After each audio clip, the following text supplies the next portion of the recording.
Hi everyone, I'm Carol Keller, independent Stampin' Up! Demonstrator from Illinois in the United States, and I'm coming to you today with a card using the Grassy Grove Bundle.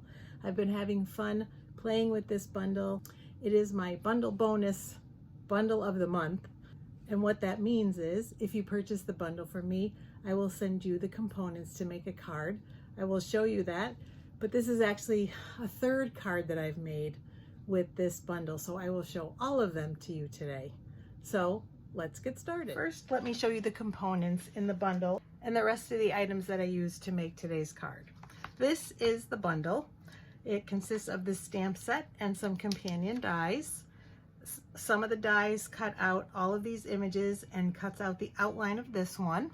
And there's this beautiful background die that we'll be using today. If you purchase these items together as a bundle, you get 10% off. And then, like I said, if you purchase them before the end of the month from me, I will send you the components to make this card, because this one is my bundle bonus. Now, if you really prefer one of the other ones, I think I can make that happen too, but this was what I used. I have another video on my YouTube channel that shows you how to make this card. And I also have a PDF with cards that were made by other demonstrators, so you will have links to their videos as well. And then for my live the other day, I originally was going to make this card. I think it's absolutely gorgeous using that beautiful background die as a silhouette with the deer.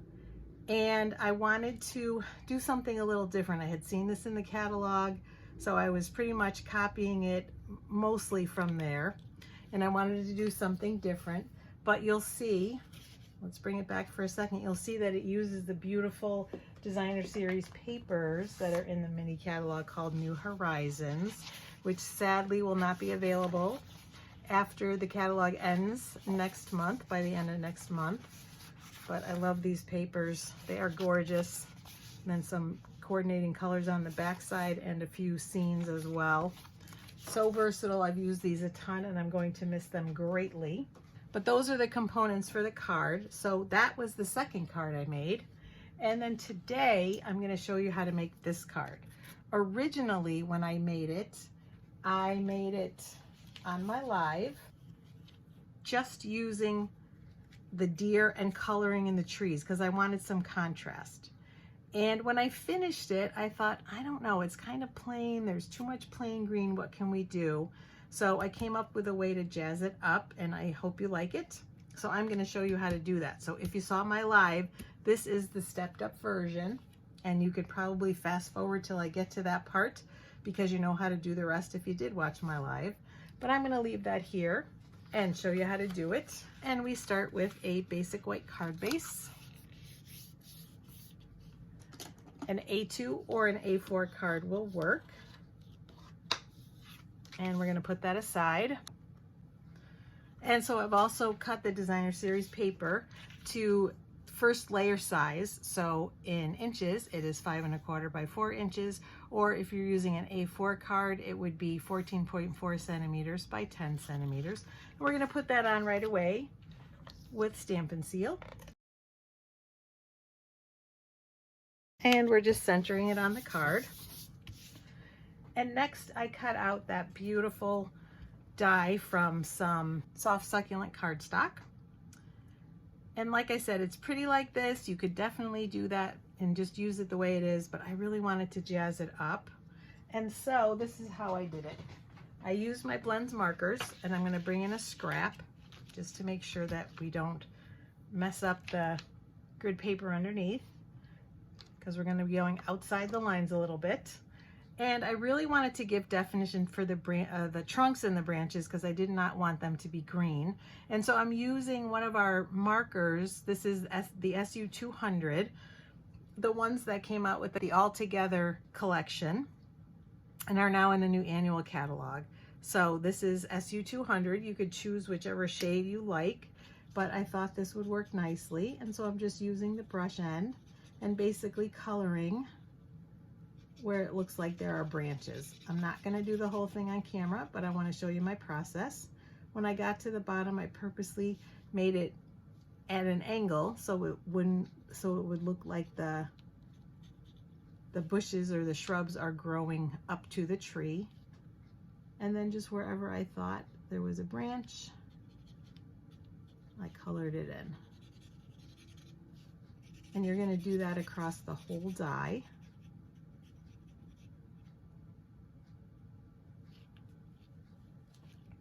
And I'll do all the branches, obviously. And then I have my dark and light soft succulent blends. So I'm starting with the dark. And what I did was, you can see, you won't be able to see it on camera, but there is a little bit of a line at the bottom. Not so much at the top or on the sides, but at the bottom. So I used that as a starting point. And I started by just kind of making dots, bigger or smaller ones, anywhere where it looked like it would be shrubs or leaves or things like that. And on the sides. And so for the sides, I basically made an invisible line, sort of like that, coloring it in here and there, and making it, and we can even it out later, and I'll show you how I did that as well. But we're gonna, oh, that looks like it's branch again. And the nice thing is we can color over with that dark, and no one will be the wiser. And then the same thing in through, whoops, wrong end, in through where the leaves presumably are, just making dots like this and filling it in as best I can. And then once I had the whole thing covered, I took my lighter blend, and now again the brush end, and I'm just filling in like this, just going over everything and just coloring everywhere that there's green, because that helps blend the darker colors. And then along the edges, I just basically made a line like this so that it was pretty straight. And you can definitely go back in and put some more dark soft succulent if you feel like it's needed. Like I probably will put some here. Again, this is just kind of to show you my process, and then colored in again all the way across the card. And then what you end up with is this once it's all done. So again, I've evened out the edges, and I can even see here, just looking at it, there are a couple places where I maybe want to add some more dark.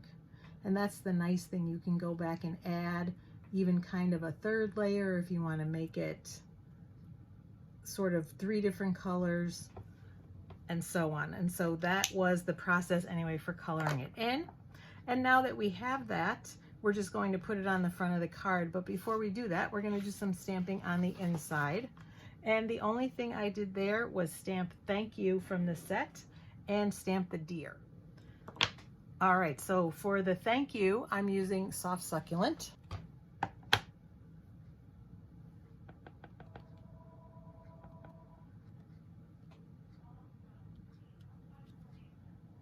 And I'm going to do the same thing on the front left corner of the envelope.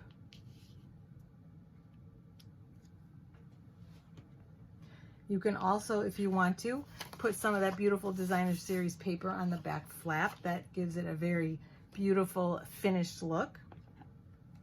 And I'm bringing in my early Espresso ink because I think that's the closest to what's on the outside, but I will say my ink pad needs re-inking. So it's not going to be quite as dark as it's supposed to be. I need to re-ink it. But I'm just going to put the little deer on the front left corner there. And that is all the stamping on this card. And so to finish putting it together, I am using my black Stampin' Dimensionals. I pulled them out to do this card because it was very fitting, but then since I had them, I'm going to use them for this as well. And I'm going to use the edges because that will make it quicker and easier to take off the paper. It'll be just one strip, so I'm going to start from one end and maybe finish off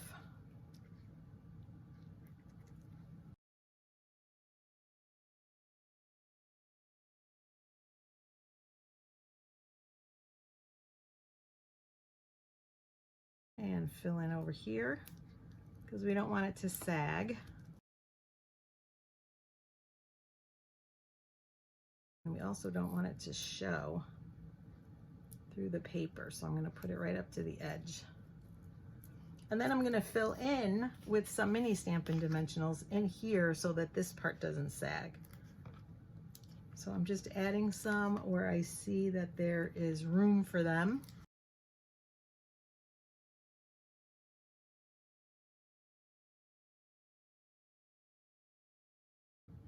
And so that's hopefully enough that it will not sag once it is on the card. So I'm going to take the paper off and be right back. And now we will just put it on the card front.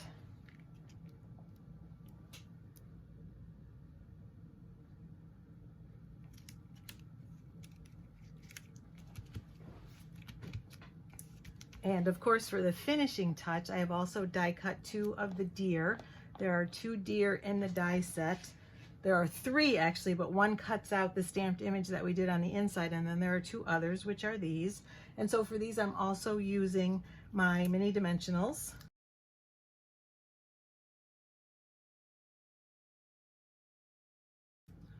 And then I just tucked the little hooves behind at the bottom and fit them both in the white space like that. And there is our card. I hope you like it. I hope you like what I did with the leaves to make it look more like real leaves. You know, I was really happy with the result. And like I said, you can play with it a little bit. For this one, I did not make the edges even, but I may go back and do that. Or I may just leave it that way because it looks more natural. So I think either way works. Thanks so much for joining me today. Like I said, I hope you like my cards. If you're interested in bundle bonus, then reach out about purchasing the bundle from me before the end of May, and I will get you hooked up with that and with a host code. Remember to check out my other videos, not only for the Grassy Grove bundle, but I have other cards, scrapbook pages. I do paper pumpkin alternatives every month. I have tips, techniques, home decor, lots of stuff for you to spark some ideas. And I hope to see you again soon. Thanks everyone. Happy stamping.